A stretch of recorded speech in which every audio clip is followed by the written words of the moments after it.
Africa unite, 'cause we're moving right out of Babylon, and we're going to our father's land. Yeah. How good and how pleasant it would be before God and man, yeah, to see the unification of all. Bonjour tout le monde. Très content d'être parmi vous aujourd'hui. Nous avons aujourd'hui l'occasion pour la première fois d'organiser une conférence basée sur l'histoire de l'Afrique. Je remercie pour ça mon frère de combat Deito Nsumbu qui a eu l'idée de parler d'un sujet que beaucoup d'entre nous ont jugé d'un sujet tabou, c'est-à-dire un sujet que tout le monde se pose des questions là-dessus sans pouvoir avoir une réponse concrète là-dessus. Alors récemment, j'ai réfléchi avec le frère Deito Nsumbu de l'Univers Pro de voir comment nous allons nous organiser pour mettre en place sous forme de rencontres pour y penser. Et nous avons décidé d'avoir parmi nous un éminent, un plus grand spécialiste de Razia Négrière. Lui-même, il appelle Razia Négrière parce qu'il ne veut pas qu'on l'appelle d'une autre manière, parce que nous devons toujours avoir notre propre paradigme africain. Si nous continuons à avoir toujours le paradigme européen, nous n'allons pas pouvoir rétablir certaines vérités. Donc pourquoi il ne veut pas qu'on l'appelle la traite négrière?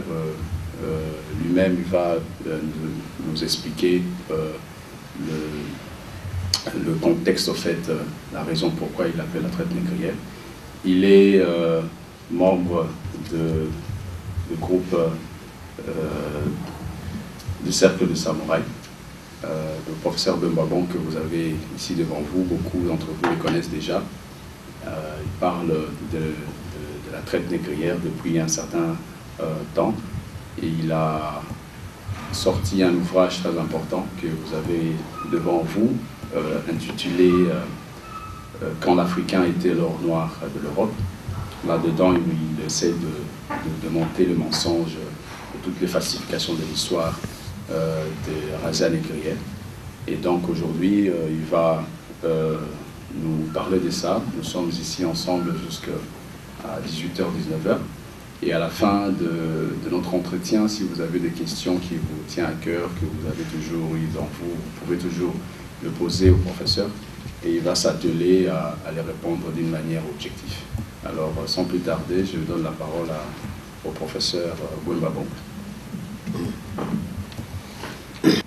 Bien. D'abord, je vois que vous êtes les plus courageux de la ville, parce que vous êtes là. Et je vous remercie d'avoir laissé vos activités du samedi pour venir passer cet instant avec nous, cette discussion, cet échange. Alors, moi, je vais vous proposer une intervention d'une trentaine à une quarantaine de minutes, afin que vous puissiez poser des questions, parce que nous ne savons pas très souvent que l'état dans lequel nous sommes aujourd'hui est tributaire de ce qui s'est passé en Afrique il y a 6 siècles. Pourquoi est-ce que nous sommes tous en Europe? Pourquoi est-ce que nous sommes partis nous partons d'Afrique? Comment se fait-il que nous venions ici pour faire nos études? Personne ne sait ce que l'Afrique était. Personne aujourd'hui ne peut dire ce que l'Afrique était il y a 600 ans. C'est-à-dire que l'Afrique est devenue un continent sans histoire, alors que c'est là-bas que l'homme est né. Et c'est de là-bas qu'est partie la civilisation. On ne sait pas que les mathématiques sont parties d'Afrique, puisque les Africains eux-mêmes croient aujourd'hui ils n'ont jamais rien été. Alors, le problème, notre compatriote, votre concitoyen d'Anvers vous a dit tout à l'heure, je parle souvent des razzias négrières. Pourquoi? Tout simplement parce que on vous a habitué à une terminologie, c'est une question de sémantique. On parle la traite des Noirs, le commerce du bois d'ébène. On a vraiment enjolivé, on a mis tout là-dedans pour faire croire que les Européens venaient en Afrique. Sans doute qu'on leur a mis une bouteille à la mer pour leur demander de venir chercher des gens. Il paraît qu'ils venaient avec des couteaux suisses. Pour un couteau suisse, on leur donnait 10 nègres. Ce qui veut dire, vous imaginez dans quel état technologique était l'Afrique. Si quelqu'un doit vendre 10 personnes pour un couteau suisse, c'est que vraiment le pays n'est pas très loin. Or, vous ne pouvez pas imaginer que, comme je le disais déjà tout à l'heure de façon clandestine, avant que les Européens, au moment où les Européens arrivent en Afrique, économiquement, l'Afrique est en avance sur l'Europe. Mais les Européens sont armés. Voilà ce qui va faire la différence. Bon, alors d'abord, vous allez constater que ce qui a attiré mon attention, qui m'a poussé à écrire ce livre, à me mettre à réfléchir sur ce phénomène, c'est que j'ai quitté l'Afrique très jeune, en passant par des chemins très interlopes. Je n'ai pas pris l'avion. Vous ne savez pas qui est. Je suis né dans un territoire africain qui s'appelle le Cameroun. Il y a eu une guerre épouvantable au Cameroun qui a duré 16 ans. Il y a eu des massacres, il y a eu plus de morts au Cameroun qu'en Algérie. Seulement si vous le dites aujourd'hui, tout le monde va se demander si vous n'êtes pas en train de perdre la tête. Voilà donc comment l'histoire s'écrit. Donc quand j'ai entendu parler, parce que j'ai grandi en entendant dire que les Africains avaient vendu des gens, je me suis posé beaucoup de questions. Et j'ai été à Gorée, très jeune. J'étais à la maison des esclaves au Sénégal, exprès, parce que je devais aller à Conakry. Mais j'ai d'abord fait un saut vers la Guinée. Et je m'étais promis que tôt ou tard, il fallait que je sache ce qui s'était passé pendant cette période. C'est ce qui m'a donc poussé à faire beaucoup des études très, très disparates. Ce que je disais tout à l'heure. Lorsqu'on fait une discipline universitaire compacte, on ne peut pas comprendre la dimension de l'univers. Vous savez, lorsque vous entrez dans des grottes ici, quand on vous montre un peu les cavernes, quand l'homme a vécu dans les cavernes, l'homme européen, c'est le seul qui a vécu dans les cavernes. Les Africains n'ont jamais vécu dans les cavernes. Vous avez des peintures qu'on appelle les peintures rupestres. Vous avez des chasseurs qui abattent le gibier, ainsi de suite. Il y a des gens qui pourraient croire que les gens s'ennuyaient dans les grottes, donc ils dessinaient. Non, ce n'est pas pour ça. Ça s'appelle des rites magico-religieux. Ça veut dire que ces gens-là, on les appelait les chasseurs de la préhistoire. Ils s'imaginaient que quand ils avaient tué un gibier dans un rite magique, une fois qu'ils étaient partis à la chasse, le gibier était pratiquement tué à 75%. C'est ce que les Européens ont fait avec nous. Ça veut dire qu'ils nous ont totalement aliénés. Ils nous ont aliénés à un point tel que lorsqu'ils affirment quelque chose, nous n'avons même pas la capacité de nous dire qu'il faut qu'on vérifie. Parce que la vérité vient toujours de l'Europe. Et nous sommes de pauvres pays, de pauvres Africains sous-développés, des sauvages plutôt, c'était le terme approprié, qui n'ont plus qu'à répéter ce que le maître blanc a dit. Or, qu'est-ce qui s'est passé dans cette histoire? Et je vous rappelle que notre peuple a connu deux périodes très intenses de son histoire. Nous sommes partis d'Égypte, de Thèbes, en 665 avant l'ère chrétienne. C'est-à-dire avant la naissance de Jésus. Il y a eu ce qu'on appelle le sac de Thèbes. L'Égypte des pharaons dont on vous parle souvent, en voulant l'attribuer à des Juifs ou à des Arabes, elle était d'abord nègre. Parce que comme le dit Cheikh Anta Diop, si l'Africain n'était pas parti du continent, il n'y aurait pas eu de blanc.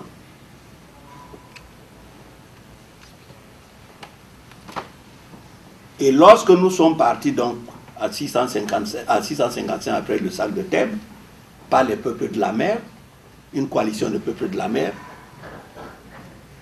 nous sommes rentrés d'où étaient partis nos ancêtres. Parce que l'homme était parti d'Afrique centrale. Et il est monté jusqu'en Égypte pour créer la civilisation égyptienne. Et en cours de chemin, les Africains ont commencé à se fixer. Ce qui fait que tous les empires, dans les grands empires dont vous avez entendu parler, l'empire Songhai, l'empire de Bénin, l'empire d'Oumanamo Tapa, l'empire Congo, c'est des Égyptiens qui rentraient, exactement comme les Juifs, à un moment, ont commencé à aller vers la Palestine. Donc, pourquoi les Occidentaux vont revenir au XVe siècle en Afrique pour venir chercher des esclaves pour aller les faire travailler? Cette affaire commence comme toutes les découvertes scientifiques. De façon banale, il y a un prince portugais qui s'appelle Henri le Navigateur, au XVe siècle. Cet homme-là était tellement pétri de religion, parce que quand vous voyez aujourd'hui les Occidentaux s'acharner sur les Arabes avec leur djihad, j'aime à vous dire qu'il y a eu ici en Europe ce qu'on appelle l'Inquisition, qui n'était pas un jeu d'enfant. Ce que vous voyez les Arabes faire aujourd'hui, les Européens l'ont fait ici. Et ils l'ont fait contre d'autres peuples. C'est-à-dire qu'on prenait une femme, par exemple, on faisait une lame, on mettait des lames, et on lui mettait la lame dans le sexe, et on la baissait latéralement. Elle était ouverte comme un porc. On vous prenait, ça s'appelait l'ordalie, ils appelaient ça le jugement de Dieu. On vous attachait à une pierre, on vous jetait à la mer. Si vous pesez 30 kilos, on vous attache à une pierre de 50 kilos. Donc, on dit que si vous êtes innocent, vous allez flotter. Allez imaginer, vous avez 30 kilos, la pierre pèse 50 kilos. Je ne suis pas sûr que vous puissiez flotter. Si vous flottez quand même, on dit que vous avez passé un contrat avec le diable, on vous tue quand même. D'une manière ou d'une autre, vous êtes condamné. Voilà donc l'Europe qui va déferler sur l'Afrique.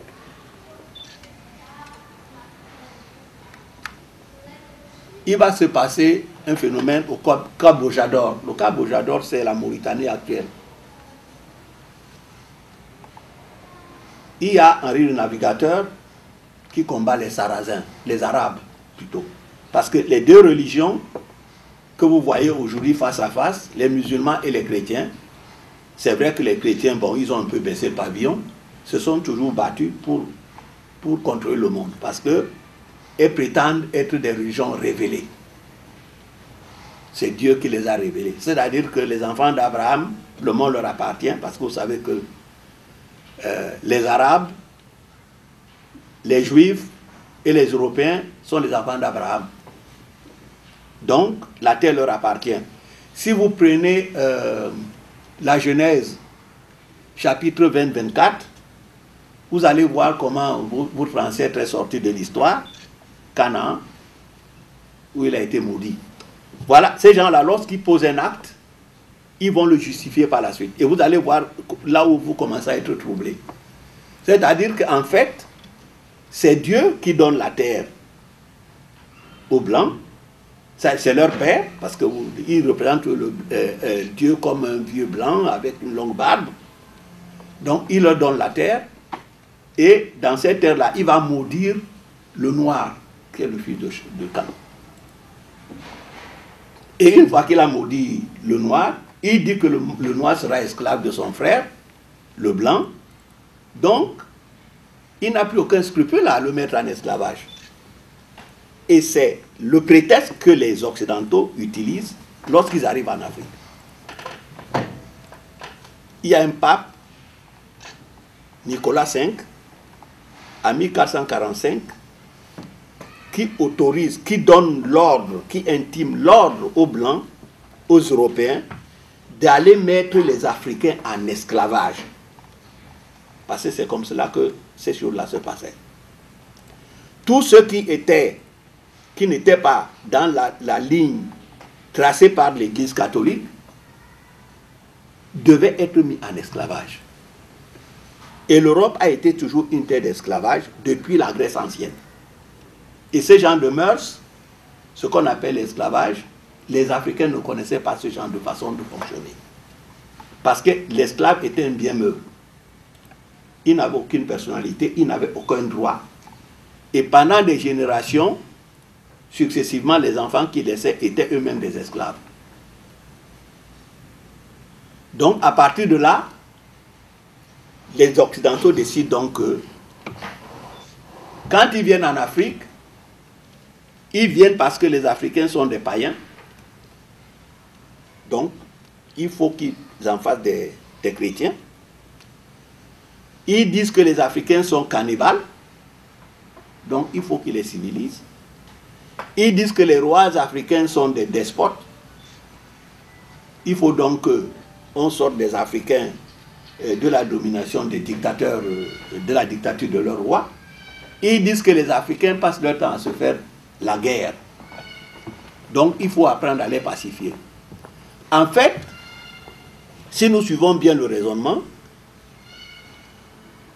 les Blancs viennent prendre les Africains en Afrique parce que pour les sauver des rois, des dictatures des rois africains, pour aller les mettre en esclavage dans les plantations eux-mêmes. Donc il y a quelque chose qui ne tourne pas rond dans cette affaire. C'est comme si aujourd'hui on envoyait des casques bleus sauver un pays. C'est ce qu'ils ont fait aussi au Congo. Lumumba était le chef du gouvernement du Congo. Son pays est menacé, le Congo est menacé par des Blancs qui veulent faire sécession au Katanga pour imiter l'Afrique du Sud, parce qu'ils voulaient se rattacher à l'Afrique du Sud. Parce que le Katanga est une zone minière, il y a énormément de richesses. Les Blancs font sécession et Lumumba demande aux Nations Unies de lui envoyer les casques bleus. C'est ça le droit international. Ça veut dire que c'est Lumumba qui est le chef du pouvoir du gouvernement du Congo. Donc, la communauté internationale, comme ils nous le disent souvent, c'est ce qu'ils nous dit en Côte d'Ivoire, quand ils envoient l'ONUCI tirer sur les populations, ils nous disent que c'est la communauté internationale qui vient mettre la dictature de Rambabo hors d'état de nuire et donner le pouvoir à Ouattara qui a gagné les élections chimériquement. Donc, ces gens-là viennent donc chercher des Africains pour les mettre à l'abri de leur roi. Mais pour en faire quoi? Des esclaves dans les plantations de coton. Donc, ça ne va plus.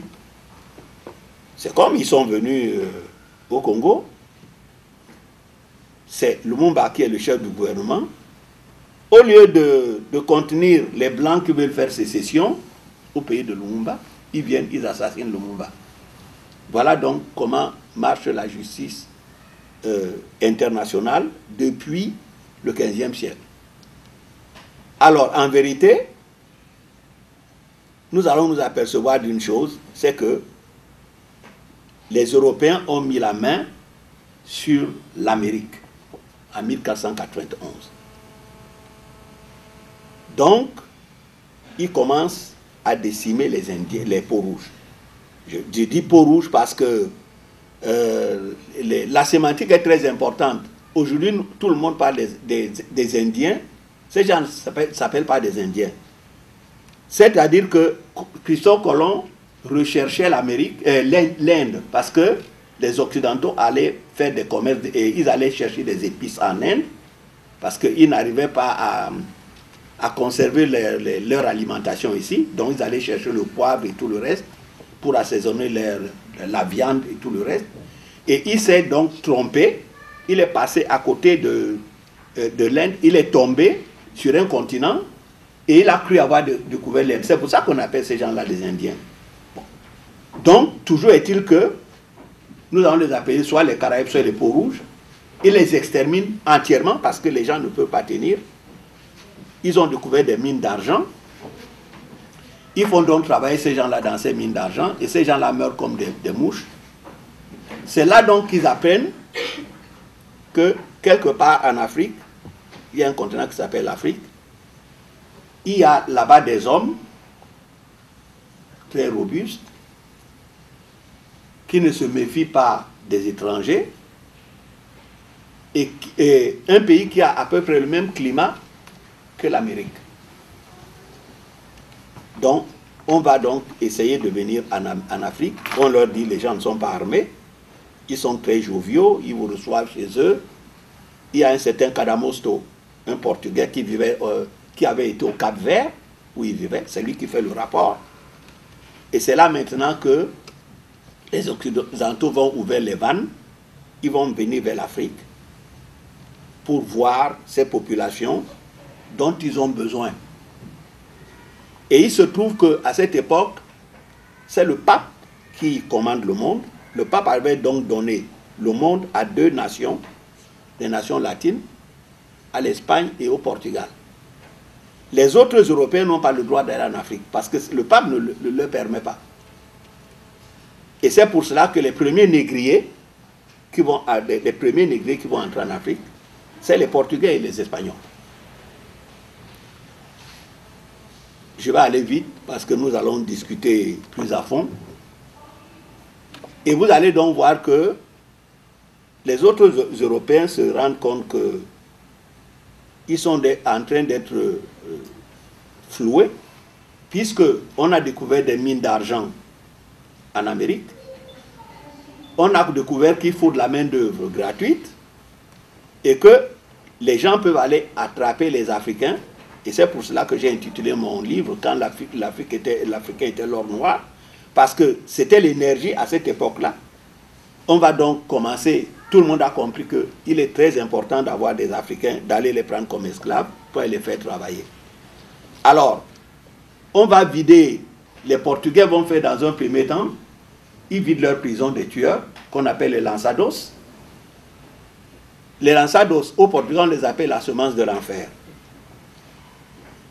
Voilà donc des groupes d'hommes, ces groupes d'hommes qu'on va d'abord envoyer en Afrique, à l'intérieur de l'Afrique. Et lorsqu'ils vont arriver, ils vont commencer à assassiner les rois africains. Je vous ai dit tout à l'heure que quand ces gens-là arrivent, ils trouvent des pays très florissants. Il y a des livres dessus, mais qui ont été cachés pendant très longtemps. Mais les Africains ne sont pas armés. Ils ne s'arment pas parce que la culture africaine, ce n'est pas l'Africain de maintenant qui tue, qui massacre, qui fait n'importe quoi. Les Africains, dans leur culture, on ne verse pas le sang. Et je vais vous expliquer tout à l'heure quand nous allons commencer à entrer dans le vif du sujet dans le débat. Donc, ce qui fait que quand les Occidentaux arrivent, les Européens arrivent, d'ailleurs avec des prétextes bien définis, la terre leur appartient, le pape leur donne l'autorisation, c'est le pape qui distribue le monde, il leur donne l'autorisation d'aller en Afrique, il leur intime même l'ordre d'aller en Afrique et d'aller arracher les Noirs pour les mettre en esclavage. Donc, il va y avoir une véritable ruée. Le commerce principal, à cette époque-là, du 15e au 19e siècle, c'est le commerce principal. C'est nous qui avons inventé la mondialisation. C'est en Afrique que la mondialisation est née. Donc, toutes les nations européennes, l'Angleterre, la Hollande, vont faire le forcing, c'est-à-dire qu'ils vont casser le monopole qui est offert au Portugal et à l'Espagne pour pénétrer à l'intérieur de l'Afrique. Et chacun, maintenant, les empires vont confier l'activité négrière à des entreprises privées, ce qui fait que les rois africains, quand on vous dit souvent tel roi, le roi Makoko, le roi ceci ou cela, lorsque vous allez regarder ces rois-là, vous trouvez des blancs. Les gens viennent, ils assassinent les rois africains, ils leur prennent leur place. Ça doit vous rappeler ce qui se passe même avec les coups d'État qu'on voit aujourd'hui.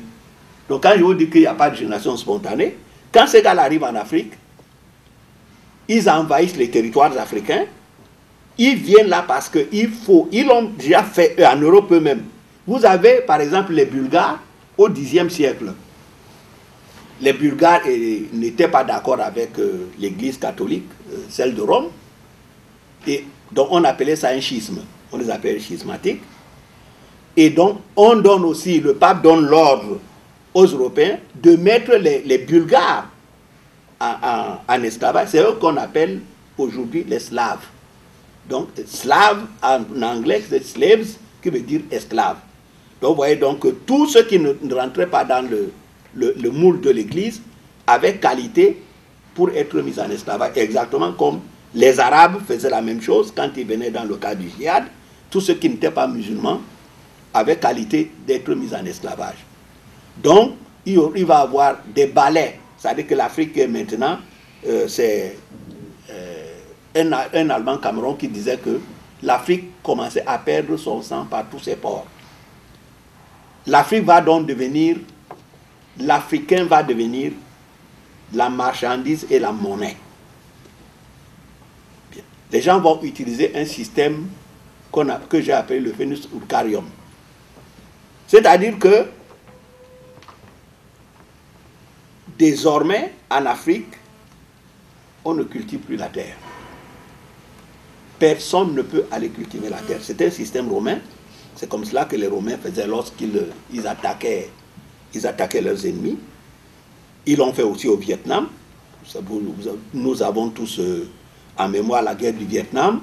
Ils ont détruit la terre par toutes sortes de produits chimiques, de telle manière qu'ils vous affament et vous devenez leur proie. Donc l'Afrique va devenir un véritable champ d'expérimentation. Personne ne peut plus cultiver la terre. Je vous dis que quand les gens arrivent au Congo, je vais prendre par exemple l'empire du Congo, de Zinga Bemba. Le Congo est un empire, d'ailleurs jusqu'à présent, on ne sait même pas jusqu'où allaient les limites du Congo. Bon, mais on prétend même qu'il y a un empire qu'on appelle l'empire du Ndongo, qu'on n'a pas encore situé tout à fait. Mais comme nous sommes en train de réécrire l'histoire de l'Afrique, peut-être qu'un jour les géographes vont commencer à travailler dessus. L'empire du Ndongo, en principe, devait regrouper le Cameroun, ce qu'on appelle les deux Congos aujourd'hui, l'Angola, le Mozambique et le Gabon. Et vous voyez que à côté de l'empire du Congo, il y avait l'empire de Bénin, qui commençait avec le Nigeria et qui allait jusqu'au Ghana. Alors quand on vous dit qu'il y a des chefs de village qui vendaient des gens en Afrique, vous voyez que le village n'avait pas de réalité propre. Ce qui fait que même les ethnies, comme je le dis, les ethnies que vous voyez aujourd'hui en Afrique, l'Afrique a été tellement chamboulée que les ethnies que vous voyez aujourd'hui, le type d'ethnie que nous voyons, c'est les Raja négrières qui les ont fabriqués de toutes pièces. Donc les chefs de village ont été fabriqués de toutes pièces par le système des Raja négrières. De la même manière que si on vous disait que l'Afrique avait des châteaux, personne ne me croirait ici. Quand les Hollandais arrivent à Bénin, ils disent eux-mêmes dans les documents qu'on est en train de retrouver aujourd'hui, qu'au Bénin, le Bénin était plus beau que Amsterdam, leur propre capitale, et qu'il y avait des routes de 40 mètres de large. Les documents sont là. Lisez l'Europe sous-développa l'Afrique. Vous allez retrouver des documents hollandais. Bien. Il y avait des palais au Ghana. et des palais à degrés. Ça veut dire que les Africains construisaient comme les pyramides en Égypte. Alors quand on vient après, quelques années après, on trouve des cases. Moi, je prétends donc que, je le dis d'ailleurs, je prétends que les cases, la civilisation des cases en Afrique, c'est les habitats de fortune. Parce que qu'est-ce qui s'est passé? Les Africains vont se retrouver sur un territoire qui est tellement déstabilisé que ils commencent à vivre dans la fuite permanente. Ça veut dire qu'on n'est plus en sécurité nulle part. Donc, les cases que vous voyez en Afrique aujourd'hui étaient ce qu'on appelait les abris de fortune. Ça veut dire qu'on ne pouvait pas construire quelque chose de durable. Il fallait partir. De la même manière que quand vous voyez les gens vivre dans des villages lacustres, mais vous vous posez la question, comment se fait-il que des gens puissent vivre sur la mer alors qu'il y a une terre ferme? Tout simplement parce que vous allez voir que nous sommes marqués par les razzias négrières. Dès que les bateaux arrivaient, ils plongeaient dans l'océan. Vous allez en Afrique, vous avez des villages qui surplombent souvent les océans, où rien ne pousse. Mais les gens vivent là-bas. Alors, si vous ne faites pas attention, cette mémoire nous suit tellement que c'est là que vous vous rendez compte que si vous vous regardez très bien en surplomb, vous voyez que ces parties, ces montagnes, dominent la mer. L'océan, vous voyez l'océan de très loin. Ça veut donc dire que les gars suivaient le mouvement des bateaux. Parce que on a calculé qu'il y a des nations qui, en 4 siècles, ont effectué l'aller-retour. Il y a 300 000 allers-retours entre l'Afrique et l'Europe. Parce que nous avons connu quoi? L'économie négrière, c'était que on ne cultivait plus la terre. Donc, les Européens nous ramenaient la nourriture d'Europe. D'ailleurs, ils disent même que quand les fèves venaient, les Africains les mangeaient, ils vomissaient. Ils ne pouvaient pas les manger parce qu'ils ne connaissaient pas ce genre de nourriture. Donc, ils prenaient la marchandise humaine, ils la ramenaient en Europe, ils la ramenaient dans les contrées qu'ils avaient colonisées, les îles Caraïbes, les Antilles. Et ce que les Antillais produisaient, ils venaient le vendre à l'Europe. Ils prenaient la nourriture comme aujourd'hui, quand ils viennent nous aider avec la semoule, quand il y a les famines en Afrique. Donc ils reprenaient ce qu'ils ramenaient en Europe, ils venaient le vendre chez nous. Donc c'est ce qu'on appelle le commerce triangulaire. Dont l'Afrique va donc se vider d'elle-même pendant 400 ans. Ça veut dire que nous pouvons calculer que les Européens ont arraché en Afrique pratiquement tous les jours 400 personnes. Et comme je disais tout à l'heure, dans mon livre qui va sortir, ce livre que vous voyez là, l'édition qui va sortir bientôt, il y a une carte d'état-major, une carte militaire. Vous allez voir qu'il y avait des forts militaires qui entouraient toute l'Afrique. Et c'est là aujourd'hui, personne ne sait. Et ces gens-là, à coups de canon, ils tiraient à coups de canon pratiquement tous les jours, toutes les nuits, de telle manière que les Africains, jusqu'à aujourd'hui, vous voyez ce phénomène en Afrique, dès qu'il y a un conflit, dès que les Africains entendent le coup de fusil, chacun commence à prendre son baluchon, il prend la route. Ça, c'est aussi ce qu'on appelle les réflexes conditionnés. Donc, nous naissons tous, je le disais tout à l'heure, sans que nous nous en rendions compte, nous naissons tous avec, dans notre tête, nos images. C'est-à-dire que nous naissons avec la traite, ce qu'on appelle les razzias négrières transatlantiques. C'est-à-dire que nous sommes dans ce phénomène. Sans que nous nous en rendions compte, nous sommes nous-mêmes encore les victimes. C'est pour ça que les Africains sont l'Afrique est totalement déstabilisée. Ça veut dire que, vous voyez, nous ne pouvons jamais rien construire de solide. Vous avez des gens qui prennent les richesses de l'Afrique, qui viennent entasser des milliards et des milliards de dollars qui proviennent des richesses de l'Afrique, soit dans les paradis fiscaux, soit en Suisse. Et lorsqu'ils meurent, toutes ces richesses-là, tout cet argent est perdu pour l'Afrique. On ne sait pas combien de milliers de milliards Mobutu a laissé en Suisse. Quand Bokassa est mort, on a retrouvé son fils qui dormait dans des gîtes de clochards en Allemagne. Voilà comment les Africains n'ont plus aucune personnalité. L'Afrique elle-même, et nous allons aborder certainement ce problème dans le débat, qui avait des empires. Aujourd'hui, vous avez des gens qui n'arrêtent pas de s'entre-déchirer dans le cadre de ce qu'on appelle les ethnies. Ces ethnies qui ont été fabriquées de toutes pièces. Pourquoi? Parce que ces gens-là avaient compris, c'est-à-dire qu'ils prenaient des groupes d'individus à marche forcée d'ailleurs. Ceux qui ne marchaient pas, ils les abattaient sur le champ. Ils les abattaient sur le champ.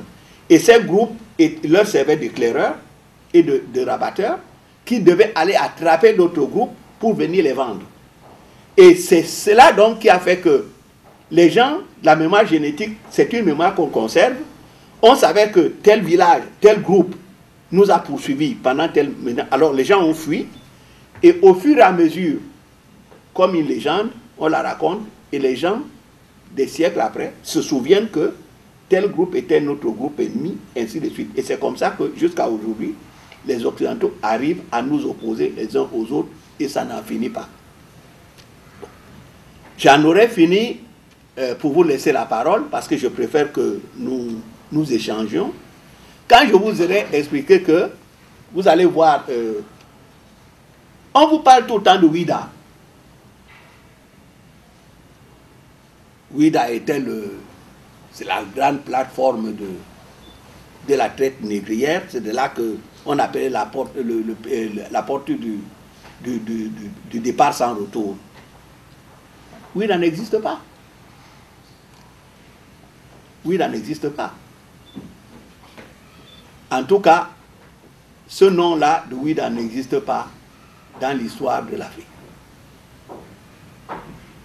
La ville dont on vous parle ici s'appelait Gléoué. Et celui qui va lui donner le nom, c'est un capitaine négrier portugais qui s'appelait Jean-Baptiste de Ayuda. Donc, les Européens ont tellement modelé l'Afrique que jusqu'à aujourd'hui, vous pouvez aller demander à tous les grands psychiatres occidentaux, puisque nous leur faisons confiance, chacun de nous, oui, lorsque vous dormez, nous dormons la nuit, nous revivons la période de razzia négrière. Mais il y a un système dans ce qu'on appelle la psychologie des profondeurs qui crée des bêta bloquants. Ça veut dire quoi? Ça veut dire qu'une fois que vous vous réveillez, vous ne vous souvenez plus de rien. Parce que si nous devions vivre cette période-là, telle que, ça veut dire que si nous devions nous remémorer nos rêves, on serait des fous ambulants à longueur de journée. Mais, même si nous ne nous souvenons plus de cette période trouble, nous l'avons dans nos comportements. C'est-à-dire que les Africains, regardez comment va le monde. Nous avons aujourd'hui des empires, des États continentaux. C'est-à-dire que nous sortons de plus en plus de l'ère des petites poussières d'États qui font 200 millions d'habitants, 20 millions d'habitants, 30 millions d'habitants. Et les Africains qui ont intérêt aujourd'hui, parce que c'est la seule zone, la seule partie du monde qui soit vraiment sous-développée et totalement désorganisée, les Africains n'arrivent pas à comprendre qu'ils ont intérêt à constituer une nation. Et ceci est d'autant plus remarqué et remarquable que, je vous l'ai dit, nous venons des bords du Nil, de la vallée du Nil. Ce n'est même pas les intellectuels qui le disent.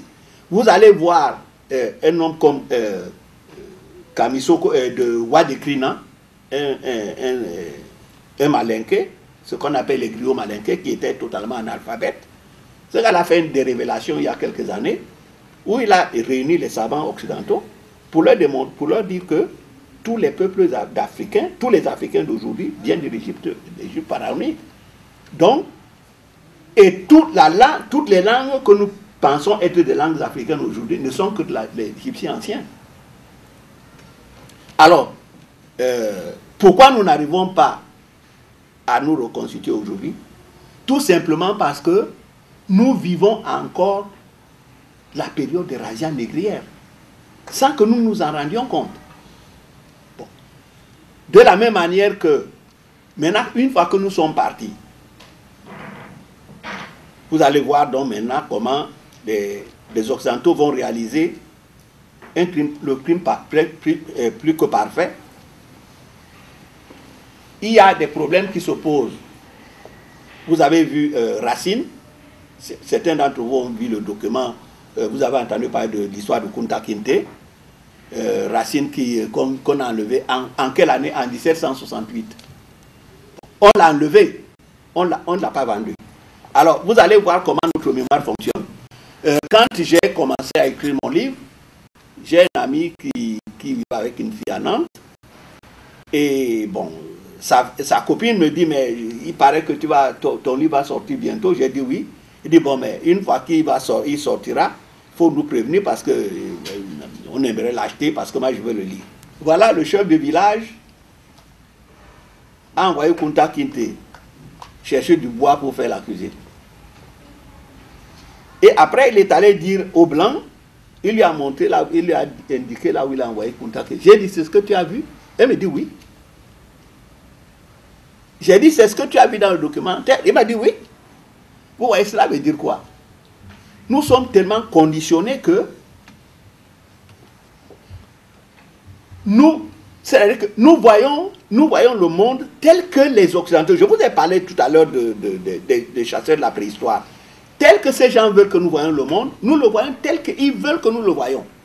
Ça, des images qui n'existent pas, cette fille-là trouve que ces images ont existé et elle les a vues dans la réalité. Alors, qu'est-ce qui va se passer d'une autre manière? Les Africains partent, vous avez vu Kunta Kinte, on l'a enlevé, personne ne l'a vendu.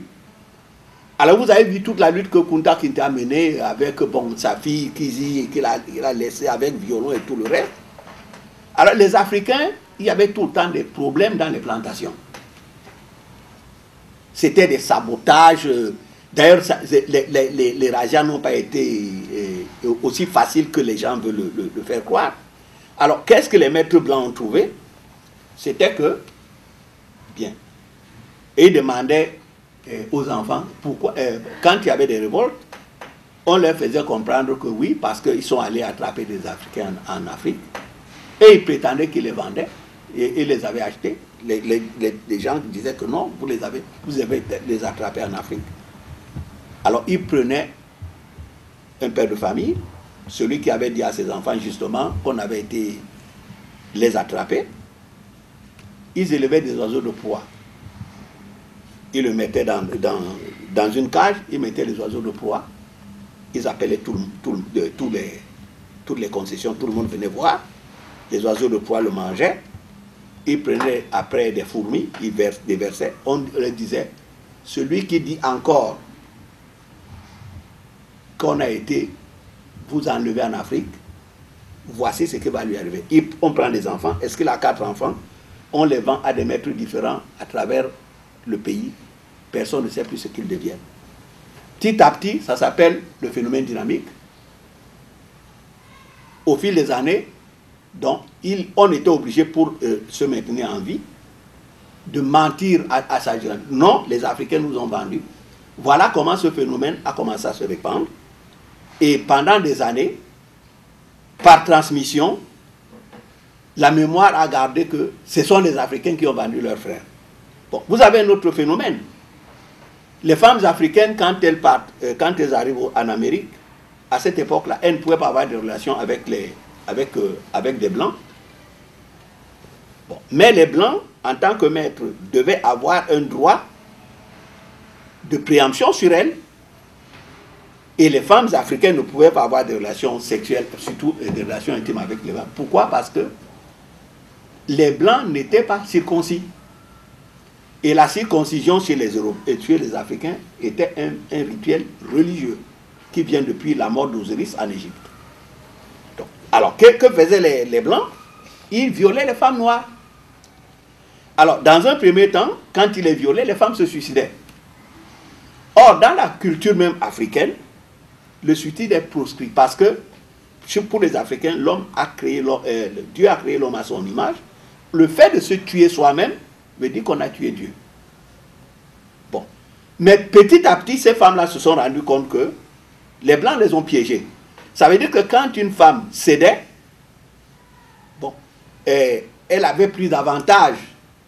Sa maison avait plus d'avantages. Et petit à petit, l'enfant qui venait, par exemple, quand l'enfant avait la peau claire, il n'allait plus à la plantation. C'était l'esclave de maison. La situation était plus améliorée. C'est pour cela, d'ailleurs, que vous avez vu, on appelait ça peau sauvée, peau chapée. Ça veut dire que petit à petit, avec le temps, l'Afrique est devenue la malédiction. Il y avait des Noirs qu'on appelait même des Noirs Solex. Par rapport à ceux qui étaient les gars, les Sambo, ceux qui avaient la peau plus claire, ils n'allaient plus travailler dans les plantations et ils se croyaient supérieurs aux Noirs qui étaient noirs. Et vous voyez le phénomène qui est en train de se répandre aujourd'hui en Afrique, où depuis qu'on nous a donné de fausses indépendances, où le pays n'avance pas, nous voyons comment aujourd'hui, non seulement les femmes se décapent la peau, mais même les hommes commencent à s'y mettre. C'est-à-dire qu'il faut le plus possible ressembler à des Blancs. On a même un phénomène au Cameroun où les femmes décident maintenant que chaque fille doit avoir son blanc. Vous avez des filles de 15 ans qui épousent des Blancs de 80 ans. Parce que le pays ne leur convient pas. Voilà donc comment on a totalement désorganisé. Non seulement on a désorganisé les Noirs aux États-Unis, on les a dressés contre leurs propres frères qui étaient victimes comme eux, qui étaient en Afrique, pour faire en sorte que jamais et à grand jamais, nous ne nous retrouvions entre nous, et que eux, ils gagnent toujours. Et vous voyez comment, de la même manière, on vient de nous mettre dans une sorte de fausse indépendance depuis les années 50, où plus ça va, moins ça va. L'Afrique ne réalise aucun résultat. Et les Africains, plutôt que de se battre contre leurs oppresseurs, se sont retournés contre eux-mêmes. À tout moment, l'Afrique est à feu et à sang. Il y a des guerres dites tribales, il y a des guerres régionales. Depuis que les États sont en place, on n'arrête pas de se faire la guerre, de telle manière que nous n'avons pas le temps de nous développer. Voilà donc les conséquences de ce que j'appelle le pétrole. Pourquoi? Parce que, j'en aurais fini, on vous dit que la traite des Noirs, comme ils l'appellent, a été abolie. Les razzias n'ont jamais été abolis, à vrai dire.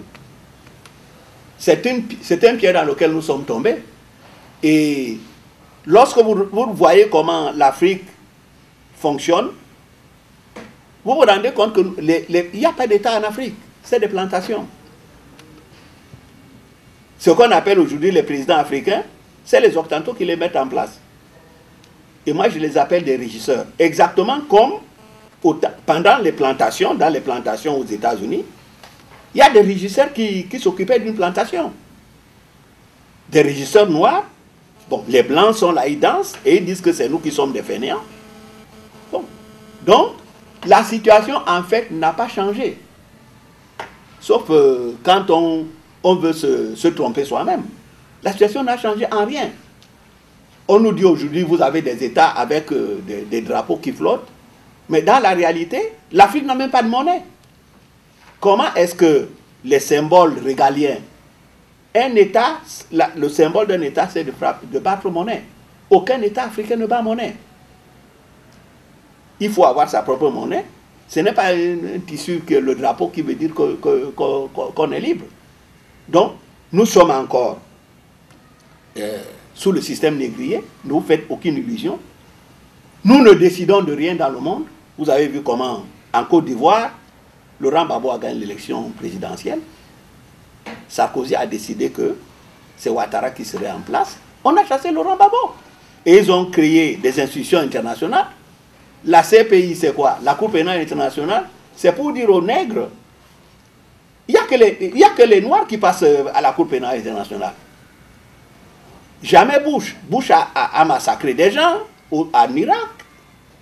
Sarkozy a bombardé des hôpitaux à Abidjan. Voilà. Ils sont allés tuer Kadhafi en Libye. Maintenant, la Libye est devenue un dépotoir. Ça tue le jour comme la nuit. Non, il est libre. Donc, même les institutions internationales qui sont en place aujourd'hui, on les a mis en place pour contrôler le monde. Donc, nous sommes encore des peuples d'esclaves.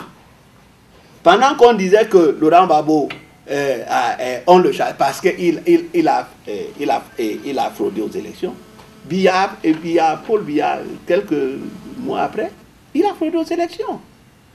Et qu'est-ce que la France envoie comme message? Elle dit non, mais c'est notre partenaire économique principal. Voilà. Donc, c'est à cette réflexion que je suis venu, avoir avec vous, afin que nous puissions un peu voir, faire l'état des lieux aujourd'hui. Comment se fait-il que, et je vous l'ai dit, il n'y avait pas de village en Afrique, de ce qu'on appelle les chefs de village. Il y avait des empires en Afrique. Je vous dis qu'économiquement, l'Afrique était en avance sur l'Europe. Nous allions jusqu'en Chine. Et je vous rappelle d'ailleurs que la plupart des Noirs que vous voyez aujourd'hui dans les Caraïbes ne sont pas allés là-bas comme esclaves. Les Noirs avaient déjà des relations avec l'Amérique depuis des temps immémoriaux. On sait que, par exemple,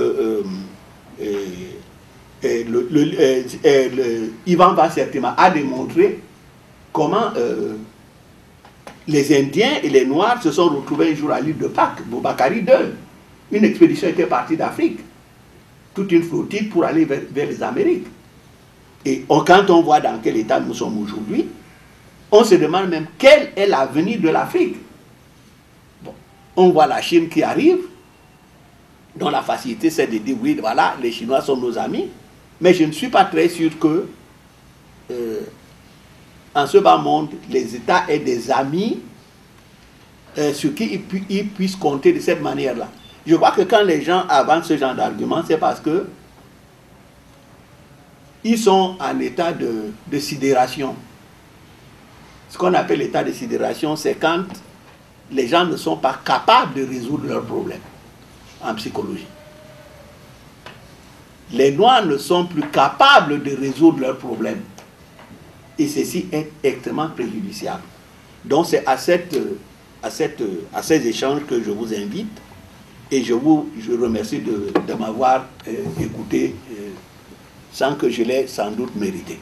Merci.